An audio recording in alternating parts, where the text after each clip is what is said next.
Hello बच्चों, स्वागत है आप सभी का हमारे आज के सेशन में। आज हम बात करने वाले हैं फिनोल की रासायनिक अभिक्रियाओं के बारे में। पिछले सेक्शन में हमने अल्कोहल के ऑक्सीकरण अभिक्रियाओं के बारे में बात की थी। तो मुझे उम्मीद है आप सभी बहुत बढ़िया होगे, अच्छे से पढ़ाई कर रहे होगे शानदार तरीके से, और हमसे जुड़कर आपकी पढ़ाई और भी बेटर हो रही होगी, है ना। तो अल्कोहल और फिनोल हम पढ़ रहे हैं, जो चैप्टर अल्कोहल, फिनोल और ईथर, ये चैप्टर हम पढ़ रहे हैं।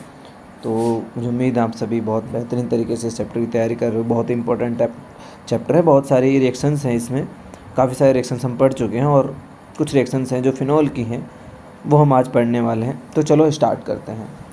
देखिए, फिनोल की रासायनिक अभिक्रिया में सबसे पहले रिएक्शन आती है एरोमेटिक इलेक्ट्रॉन रागी प्रतिस्थापन अभिक्रियाएँ। मतलब क्या होता है कि जो फिनोल है वो इलेक्ट्रॉन रागी प्रतिस्थापन अभिक्रियाएँ दर्शाता है। क्या दर्शाता है? इलेक्ट्रॉन रागी प्रतिस्थापन अभिक्रियाएँ दर्शाता है।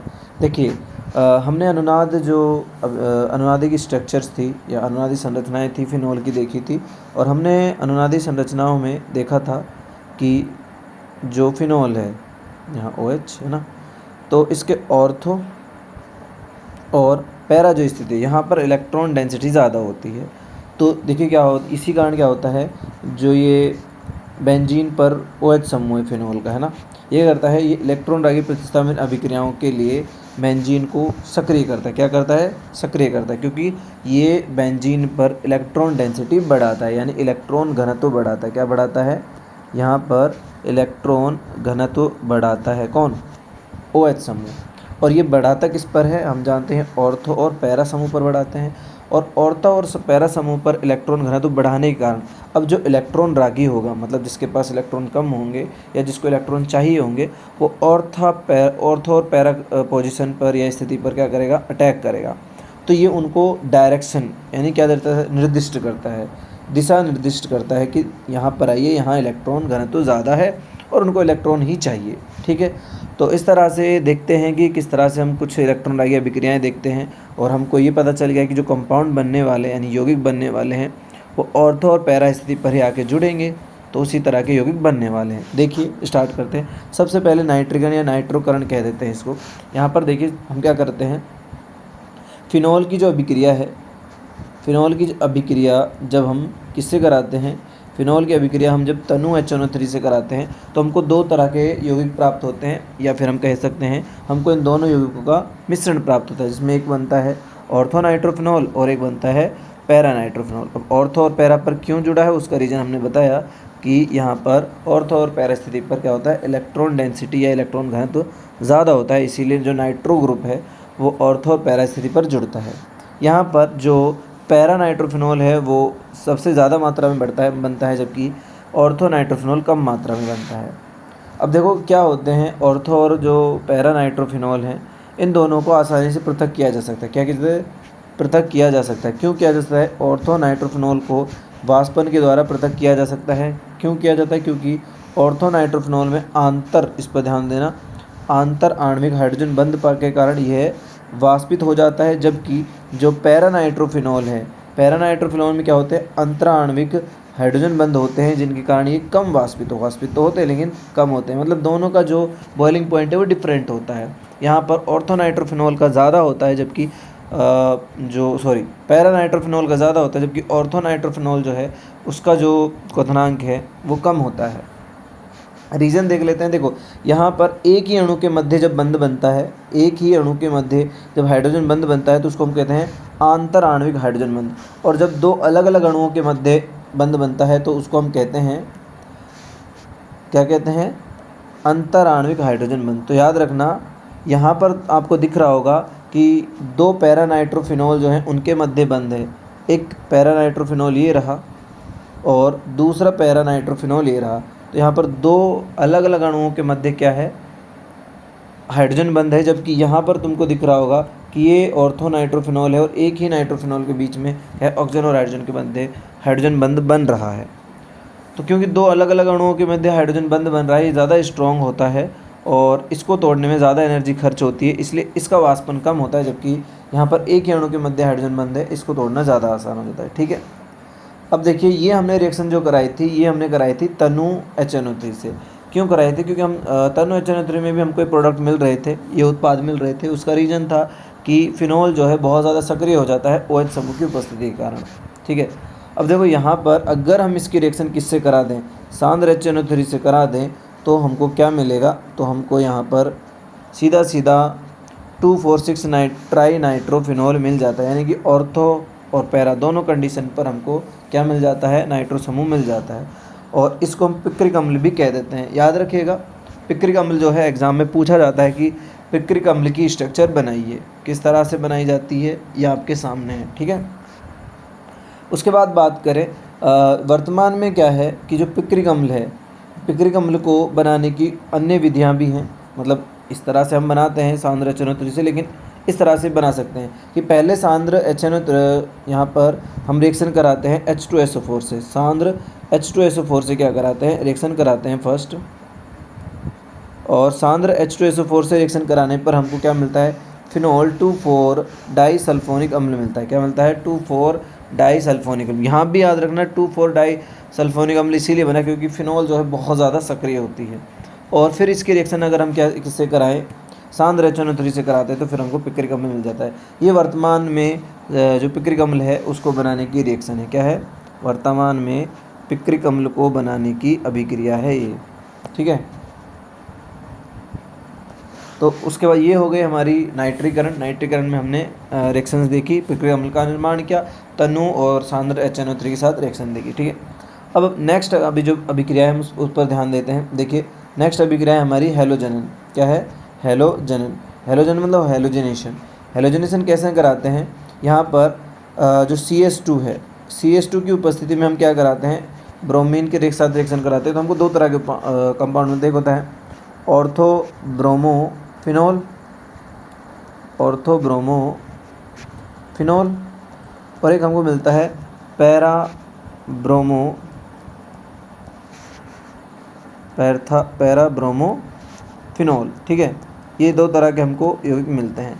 अब ये रिएक्शन हो रही है, देखो CS2 जो है ये एक कम ध्रुवीय विलायक है। क्या है ये? ये एक कम ध्रुवीय, यानी कि इसमें ध्रुवता बहुत कम है, विलायक है। तो जब विलायक हम बहुत कम ध्रुवीय लेते हैं तब ये रिएक्शन होती है। अगर हम अच्छा ध्रुवीय विलायक लेंगे तो देखो क्या होगा। यहाँ पर हमने वाटर को लिया है, जल को। जल क्या है? एक ध्रुवीय विलायक है।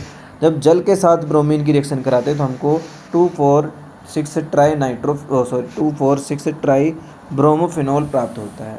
तो अगर हम चाहते हैं कि हम ऑर्थो और पैरा पर क्या लगाएं, या फिर हम कहें कि मोनोब्रोमोफिनोल अगर हमको चाहिए, तो हमको कम ध्रुवीय विलायक से क्या करानी पड़ेगी? अभिक्रिया करानी पड़ेगी।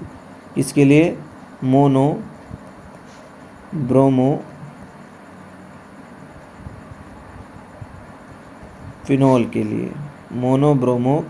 के साथ अगर हम बनाना है हमको, तो हमको कम ध्रुवीय विलायक चाहिए। और अगर हम चाहते हैं कि हमको ऑर्थो और पैरा दोनों स्थितियों पर क्या मिल जाए? ब्रोमो समूह मिल जाए, तो उसके लिए हमको अधिक ध्रुवीय विलायक यानी कि जल चाहिए। क्या चाहिए?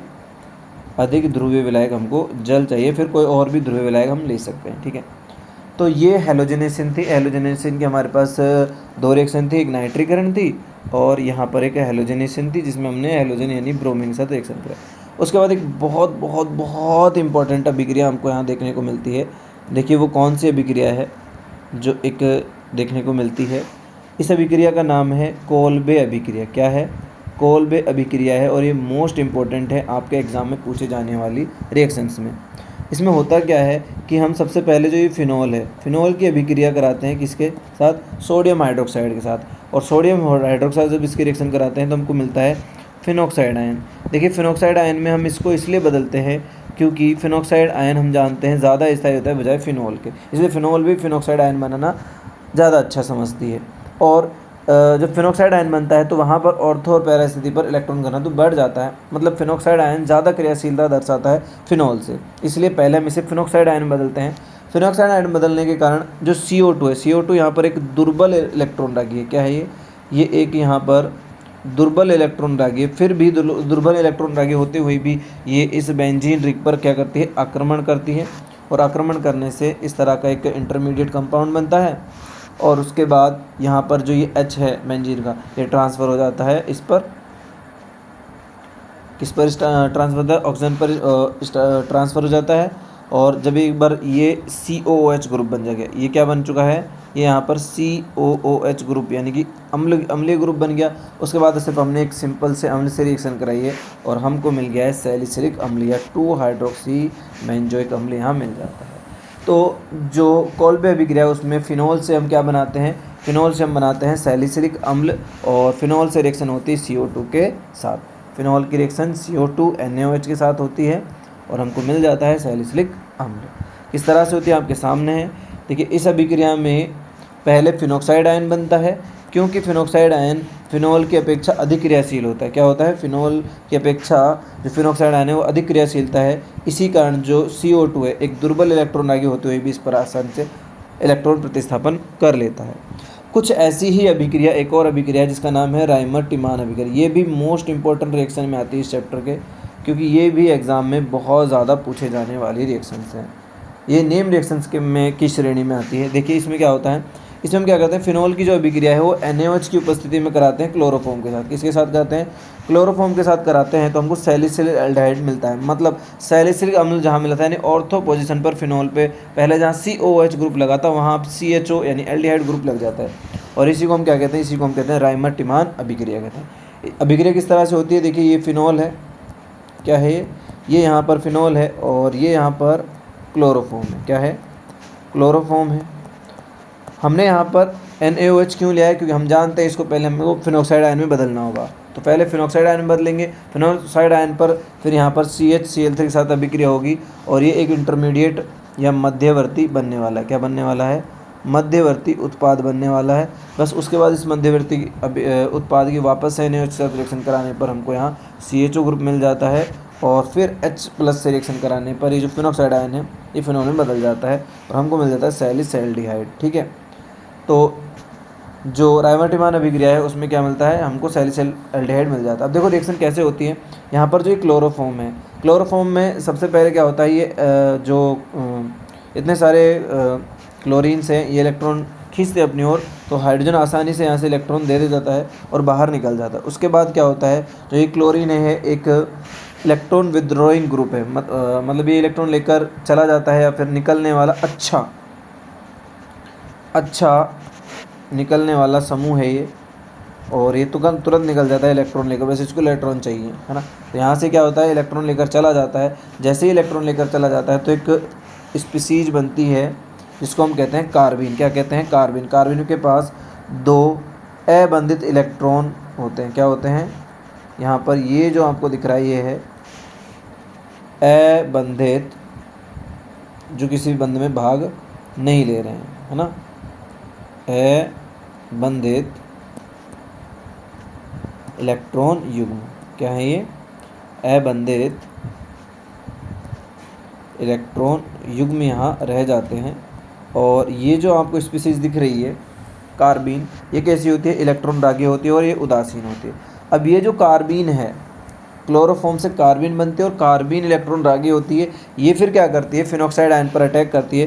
फिनोक्साइड आयन पर इस तरह से अटैक करती है, फिर यहाँ से H+ इस कार्बन पर ट्रांसफ़र हो जाता है। क्या होता है, इस कार्बन पर ट्रांसफ़र हो जाता है। जब इस कार्बन पर ट्रांसफ़र होता है तो इस तरह का एक ग्रुप बनता है, यहाँ पर आपको दिख रहा होगा। फिर इसको हम जल से रिएक्शन कराते हैं तो जो ये Cl है यहाँ से चले जाते हैं, हाइड्रोलाइसिस हो जाता है और यहाँ पर आ जाता है 2 OH ग्रुप। याद रखना, एक कार्बन पर 2 H ग्रुप हमेशा 2 OH समूह अस्थायी होते हैं। कैसे होते हैं, अस्थायी होते हैं। और अस्थायी होने के कारण क्या करते हैं, ये जल का अणु यहाँ से निकाल देते हैं। क्या कर देते हैं, जल का अणु निकाल देते हैं। जैसे जल का अणु निकलता है यहाँ बन जाता है एल्डिहाइड समूह, और एल्डिहाइड समूह के साथ फिर जो फिनोक्साइड आयन है H+ के साथ रिएक्शन कराइए, मतलब कोई भी अम्ल के साथ रिएक्शन कराइए और हमको ये सैलिसिलिक एल्डिहाइड मिल जाता है। क्या मिल जाता है, सैलिसिलिक एल्डिहाइड मिल जाता है। ये हमको मिल गया है सैलिसिलिक एल्डिहाइड। ठीक है, उसके बाद बात करें तो एक दो रिएक्शन और है हमारी इस चैप्टर से रिलेटेड। देखिए यहाँ पर फिनोल की अभिक्रिया हम कराते हैं यशोधराज के साथ। इसके साथ, यशोधराज का मतलब होता है जिंक डस्ट या जिंक चूर्ण, इसको हम कह देते हैं। इसके साथ जब हम रिएक्शन कराते हैं तो क्या होता है, यहाँ पर जो ये फिनोल है, फिनोल किस में बदल जाती है, बेंजीन में बदल जाती है। मतलब फिनोल का क्या होता है, यहाँ पर अपचयन हो जाता है। तो ये एक अभिक्रिया हो जाती है, बहुत ही सिंपल। जब भी आपको फिनॉल को बेंजीन में बदलना हो तो इस रिएक्शन का उपयोग कीजिए और बेहतरीन रिएक्शन कीजिए। उसके बाद एक और लास्ट रिएक्शन है, वो है फिनॉल का ऑक्सीकरण। जब फिनॉल का ऑक्सीकरण हम सोडियम क्रोमेट के साथ कराते हैं और या फिर इसकी उपस्थिति में H2SO4 की उपस्थिति में कराते हैं, यहाँ पर क्या होता है, यहाँ होता है ऑक्सीकरण। फिनॉल जो होता है बेंजोक्विनोन में बदल जाता है। तो फिनॉल का ऑक्सीकरण किस में होता है, बेंजोक्विनोन में होता है। तो इस तरह से जो फिनॉल की हमारी रासायनिक अभिक्रियाएँ हैं वो यहाँ समाप्त होती है। उसके बाद ईथर हमारा अभी भी बचा हुआ है, कुछ उपयोग होंगे अल्कोहल के, वो हम देखेंगे हमारे नेक्स्ट क्लास में। फिर इस चैप्टर का जो लास्ट टॉपिक है ईथर, उसके बारे में देखें, उसके स्ट्रक्चर के बारे में। हालांकि स्ट्रक्चर और IUPAC नेम के बारे में हम पहले ही बात कर चुके हैं। तो जो ईथर निर्माण की विधियां हैं वो देखेंगे, कुछ भौतिक गुण होंगे उनके और कुछ रासायनिक अभिक्रियाएं होंगी। इसी तरह से हम ईथर को भी समाप्त करेंगे। तो धन्यवाद आज के लिए।